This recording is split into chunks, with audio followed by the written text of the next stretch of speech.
Oke, halo semuanya, kenalin nama aku Adi. Jadi saat ini umurku 19 tahun.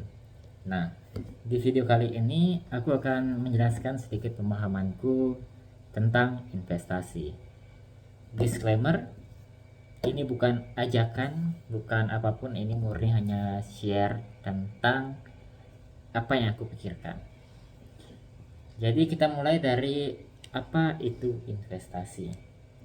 Dari yang aku pahami, investasi adalah proses untuk membeli suatu aset yang diharapkan aset tersebut akan meningkat nilainya di masa depan. Lalu apa itu aset? Ya seperti aku bilang tadi, suatu hal, barang, ataupun apapun itu, bisa batu gitu kan, yang di masa depan diharapkan nilainya akan meningkat.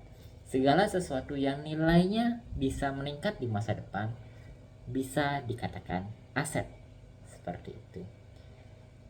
Lanjut ke investasi. Nah, menurutku sendiri investasi merupakan hal yang penting untuk dilakukan oleh semua orang. Kenapa? Seperti itu. Karena dengan investasi, yang pertama, nilai uang kita bisa lebih tahan terhadap inflasi. Kita bisa tahan terhadap inflasi dan bisa tetap membeli barang di masa depan sesuai dengan value uang kita di hari ini. Seperti itu. Kemudian yang kedua, yang menurutku lumayan perlu diperhatikan adalah bayangin kamu punya uang 10 juta setiap bulan. Lalu kamu investasikan uang tersebut. Dengan bunga 12% per tahun, ditabung tuh 10 juta tiap bulan. Maka dalam 8,3 tahun, sekitar 8 tahun 4 bulanan gitu, maka uangmu akan double dari jumlah yang kamu investasikan. Berarti kalau 8,3 bulan itu, kalau nggak salah tuh 8,3 8,3 tahun itu, kalau nggak salah tuh 100 bulan, artinya sekitar 1 miliar. Yang awalnya uangmu 1 miliar dengan bunga 12% per tahun, maka di bulan ke 100 uangmu akan berubah menjadi 2 miliar. Seperti itu. 2 miliar loh guys, 2 miliar. Seperti itu ya. 2 miliar. 2 miliar. Sangat-sangat banyak. Itu anggapannya kamu tuh kerja dengan 2 orang. Yang awalnya gajinya 10 juta. Dengan investasi bisa dianggap bahwa uangmu itu double tiap bulannya. Bisa dibilang 10 juta tambah 10 juta. Akan tetapi, pantangan dalam investasi adalah uangnya tidak boleh diambil terlebih dahulu untuk memaksimalkan compounding effect. Seperti itu. Berarti kamu harus harus investasi tiap bulan 10 juta dan gak boleh diambil selama 100 bulan. Itu pantangannya. Tetapi itu worth it. Seperti itu. Fresh care dulu. aku gini, apa namanya, kelopek ini usil tangannya itu. Maka itulah pentingnya investasi itu. Bayangin itu uangmu tiap bulan adalah bukan 10 juta tapi 100 juta. Maka dalam 100 bulan uangmu akan jadi 20 miliar. Jadinya kan lumayan. Seperti itu, double duitnya. 8 tahun lagi, 100 bulan lagi, di bulan ke 200 uang yang double itu double lagi. Dari 4 miliar, dari 4 miliar jadi 4 miliar. Yang 10 juta nih ya. Yang awalnya di bulan ke 100 dia jadi 2 miliar. Di bulan ke 200 dia jadi 4 miliar. 4 miliar kayak gitu. Makanya ini sebenarnya sangat luar biasa. Seperti itu. berapa ya, tapi kalau konsisten tetap setelah bulan ke 100 itu tetap nabung 10 juta tiap bulannya, maka dalam 200 bulan itu akan jadi 5 miliar kurang lebih ya, karena kan tetap konsisten investasinya. Nah, aku juga lanjut ke compounding misalnya. Jadi ini semuanya dikarenakan oleh efek compounding effect. Jadi apa itu compounding effect? Jadi compounding effect adalah efek di mana bunga yang kamu dapatkan dibungakan kembali. Sebenarnya 100 nih, 100 bunga 12% kan 112. 112 bunga 12%, maka bukan 12 lagi penambahannya tetapi 14. Jadinya sekitar 126 seperti itu. Mungkin kira-kira situ ya, mungkin salah tapi ya mungkin banyak salah-salahnya, tapi itulah konsepnya. Makanya aku merasa bahwa investasi itu adalah hal yang penting. Oke, menindaklanjuti hal tersebut, maka aku juga akan berinvestasi. Karena seperti yang aku katakan tadi, yang sangat berpengaruh dalam investasi adalah waktu. 200 bulan itu lama guys, kurang lebih 16 tahun setengah, seperti itu. 16 tahun guys, berarti kalau start di umur 30, enggak, kalau start di umur 25, enggak apa 25 tuh udah bisa lah 10 juta ya kayaknya nggak tahu juga. Di umur 25 selesainya di 16 tahun, berarti selesainya di umur 40, seperti itu. Lama guys, nggak sih cepet sih 200 bulan. Anjir, umur manusia ternyata sangat cepat. Nggak kerasa baru kemarin aku ospek, nggak kerasa baru kemarin aku SD, nggak kerasa baru kemarin udah 1 tahun sejak video pertamaku yang pakai pakaian SMA. Oke, jadi karena aku akan menindaklanjuti pemikiranku tersebut, maka aku akan melakukan investasi. Nah, karena umurku sangat muda, 19 tahun, nggak muda-muda banget sih, maka aku akan investasi di instrumen yang paling beresiko mungkin ya. Kan ada yang pertama itu ada cash, yang paling rendah ada tingkatannya kemudian ada obligasi, nggak deposito, obligasi, reksadana, saham, kripto. Sebenarnya di swasta ini ada properti dan emas. Ya enggak, ya gitulah urutannya ya. Kurang lebih. Ulang dong. Dari cash, deposito, emas, reksadana, properti. Dari properti baru ke saham blue chip, saham yang lebih advance, baru kripto. Kripto bisa gini tapi turunnya bisa gini. Oke, oleh karena itu aku menindaklanjutinya dengan membeli kripto.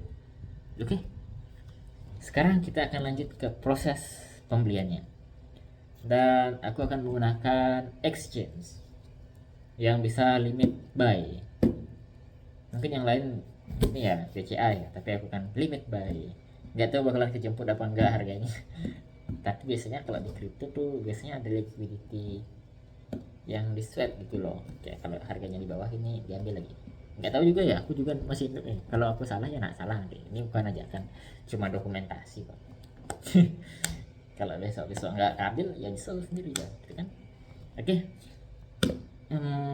Selanjutnya ayo kita berangkat ke proses pembeliannya. Cheers. Boom. Oke, ini dia.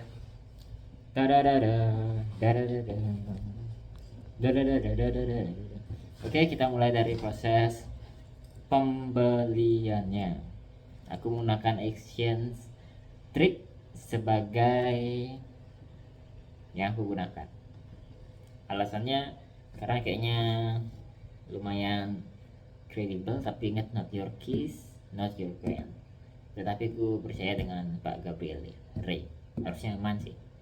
Dan aku juga terinspirasi ini dari Bang Timothy Ronald. Oke, tapi baru kesampaian sekarang buat ini melaksanakannya. Aku udah nonton dari dulu sebenarnya, walaupun beliau kadang banyak kontroversial seperti, tapi aku rasa dari video-videonya yang benar-benar ditunjukkan dedikasi itu benar-benar ngena banget dan bagus seperti itu. Oke, kita lanjut ke prosesnya. Yang pertama kita udah login di sini, login.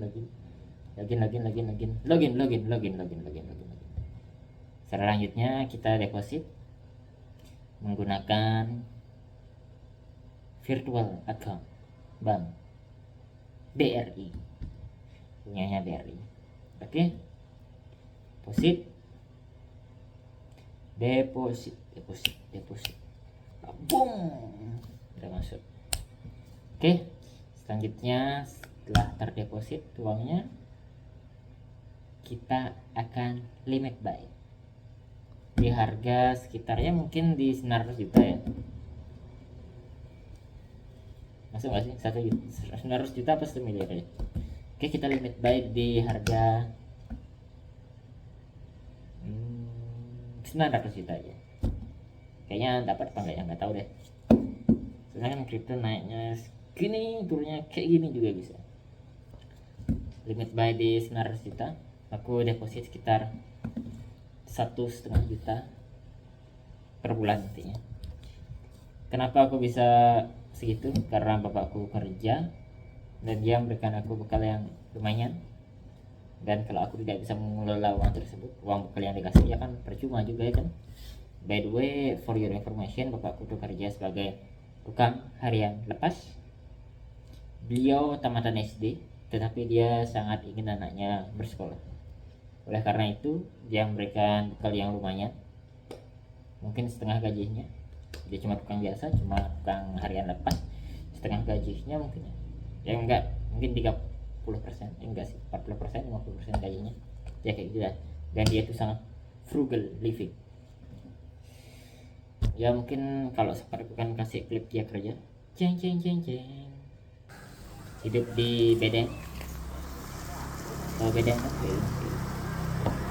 ini juga udah lebih baik, biasanya dia tidur di lantai atau dia apa tuh yang bisa dia tidur. Kerja bersama Sumba ya, bener Sumba, orang-orang Sumba tuh yang biasanya datang untuk merantau seperti itu. Dan bapak saya juga harus mengelola mereka supaya mereka bisa kerja dengan baik, harus ngajarin mereka, harus diajari etika juga supaya nggak mabuk-mabukan. Kalau mabuk-mabukan kena sanksi. Harus bisa menyesuaikan dengan karakter mereka, harus bisa beradaptasi. Karena kalau nggak itu kan kerjaannya nggak selesai, kacau nanti. Oke, malah banyak ngantur ini di Excelnya. Exchange-nya udah, dan kita akan limit buy di harga 900 juta. Oke, 1, 2, 3 plak, sudah di limit buy 900 juta. Sekarang sudah selesai. Kita tunggu apakah harganya terjemput atau tidak. Mungkin ini akan nggak terjemput selama beberapa bulan, tapi mungkin udah terbang Bitcoinnya, nggak tahu lah juga. Tapi kayaknya masih bisa sih sideways dulu. Ya intinya kayak gitulah. Bukan ajakan, sekali lagi bisa salah, bisa aja nggak kejemput. Jujur aja aku sebenarnya udah punya beberapa sedikit Bitcoin dari hasil bekal yang aku tabung gitu. Tapi aku pengen ada dokumentasi terkait kegiatanku ini. Seperti itu. Oke, biar ada dokumentasi. Nanti hasil investasi ini akan aku gunakan untuk membalas budi terhadap orang tua yang sangat frugal living untuk kehidupan anak-anaknya biar bisa sejahtera. Oke? Mungkin itu saja. Ini untuk investasinya untuk orang tua aku juga. Sebagian mungkin aku minta dikit nanti kalau berlebih. Tapi 1,5 juta ya sebenarnya kecil ya. itu udah besar sih, setengah UMR. Dan untuk mungkin cerita juga ya, mungkin berapa sih aku dikasih uang sebulan. Jadi sebulan itu aku dikasih duit 3 juta UMR. Ini adalah sebuah privilege, jadi aku harus memanfaatkannya dengan baik. Jadi dalam sebulan aku biasanya makan paling enggak 30.000 untuk sekali sehari gitu, untuk sehari gitu. Aku juga harus bayar 30.000 mentoknya, kadang 20.000 gitu, tergantung. Kalau gas habis, kalau listrik habis, bayar wifi juga, ya kurang lebih lah sebulan itu aku habis di 1 jutaan. Itu juga buat uang pulang kampung kayak gitu. Jarak jarak dari tempat aku kuliah kampung itu sekitar 120 km, lumayan. Dan kan itu udah habis untuk kebutuhan pokok lah, 500, sekitar 1 juta itu. Sisa 500.000 kan ini aku gunakan untuk keinginanku, mungkin untuk menambah beli buku, bayar keperluan kampus kalau ada misalnya dikit-dikit, beli kelengkapan dapur, beli baju kalau misalnya perlu baju, skincare belum beli skincare, terus beli dumbbell atau yang lainnya gitu. Intinya ini 500.000 nih untuk cadangan sebenarnya, cadangan gitu, untuk belanja lah. Sebenarnya kan lebih baik 2 juta langsung tabung ya, tapi aku juga pengen lah menikmati sedikit hidupku. Nggak bersyukur banget, harusnya bisa lebih cuy.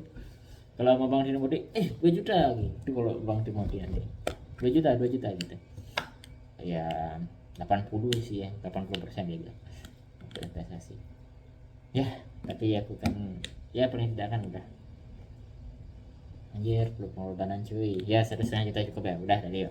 Oke, baik, jadi sekian aja yang bisa aku sampaikan. Ini adalah dokumentasi, sekali lagi bukan ajakan. Kalau aku gagal dapat limit bayinya, berarti ini kegoblokan ku, lah kayak gitu ya. Ya tapi itu kan jadi pengalaman hidup, because opportunity comes many times. Itu tergantung kesiapan kita untuk mengambilnya atau tidak. Anjay, jujur aja aku udah banyak dapat kesempatan dalam hidup, aku melihatnya, tapi kadang aku nggak bisa mengeksekusinya dengan baik. Tapi aku bersyukur aku udah bisa melihat kesempatannya, walaupun nggak bisa mengeksekusinya dengan baik. Kadang orang-orang banyak kesempatan di sekitarnya, tapi melihatnya pun belum bisa. Aku bersyukur udah bisa melihatnya, tapi walaupun belum bisa mengeksekusinya dengan baik. Terus melihat kesempatan yang ada, mungkin dari 1000 kesempatan yang ada di sekitar, aku cuma eksekusi beberapa gitu sebenarnya. Ya itu sih, opportunity cost, biaya peluang, sunk cost, biaya yang terbuang. Oke, sekian yang bisa aku katakan.